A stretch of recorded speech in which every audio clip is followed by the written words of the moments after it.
В эти дни в Якутске проходит съезд глав муниципальных образований Якутии. Наш следующий сюжет как положительный пример плодотворной и, что очень важно, долголетней работы на месте. Речь про поселок Жатай. Позитивный пример социально-экономического развития. Лучший промышленный район прошлого года. Успешное выполнение программы переселения из аварийного жилья. Первый и пока единственный энергоэффективный микрорайон в России. Как живут сегодня в небольшом, но передовом поселке, расскажет Сарглан Захарова.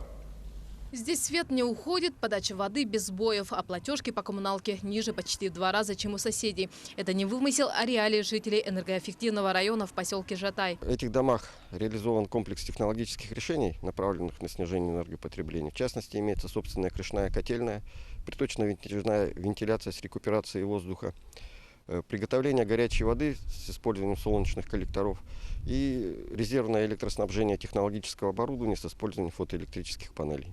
Александр Зелинский всю жизнь прожил в поселке. В 2013 году произошло радостное событие. По программе переселения его семья одна из первых переехала в современный умный дом.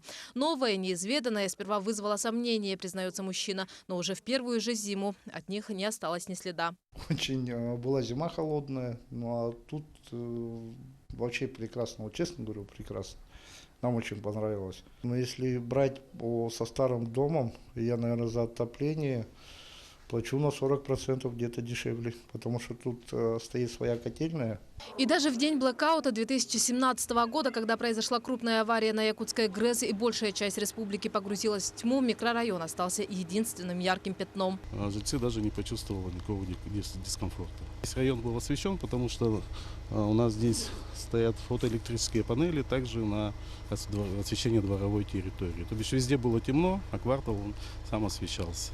Энергоэффективный район – первый и пока единственный в стране. Он стал примером, и сейчас этот опыт планируют перенять во многих других регионах в рамках новой программы переселения. Мы закончили эту программу одни из первых в 2017 году, в конце 2017 года. Хотя первый этап у нас был самый большой, будем говорить, из того объема. Фактически у нас осталось всего порядка 10% того жилого фонда, который был признан аварийным.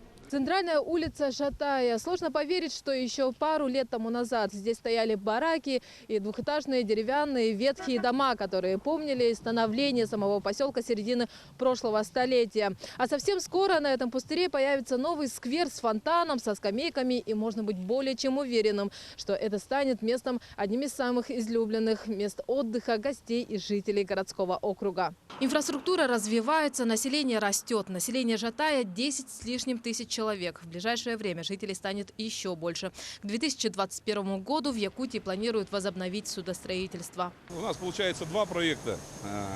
Первый – это строительство высокотехнологической Жатайской судоверфи. Да? Оно будет строить суда. А Жатайский завод, как он был, так он и останется. Он будет заниматься ремонтом существующего флота. Ремонтный завод тоже ждет модернизация. На смену станкам советской эпохи придут высокотехнологичные установки. Тяжелый физический труд заменят автоматизированные процессы. Откроются еще 700 новых рабочих мест. Там требуются специалисты, именно садокорпусники, которых у нас, в принципе, нету. Поэтому эти специалисты будут приезжать, и население, конечно, будет расти. Главный фактор прироста населения – условия для жизни. И не просто комфортные, а экономически выгодные. И для экологии полезные. Прививают эти ценности юным жатайцам с самого раннего возраста. Процессы экономии энергии объясняют малышам в детском технопарке в самом первом умном детском саду республики. Наш технопарк называется Green Energy. Сохраняя, сберегая, создавай. То есть мы из того, что есть, приучаем детей создать, переработать и при этом же стараемся развить какие-то технические качества. Жатай по праву можно назвать самым зеленым населенным пунктом Якутии. За последние годы из депрессивного поселка он преобразился в один из передовых и перспективных районов республики. И на этом его история не заканчивается. Новая глава в жизни жатайцев только начинается. Сарглана Захарова, Григорий Хлопков, Жатай.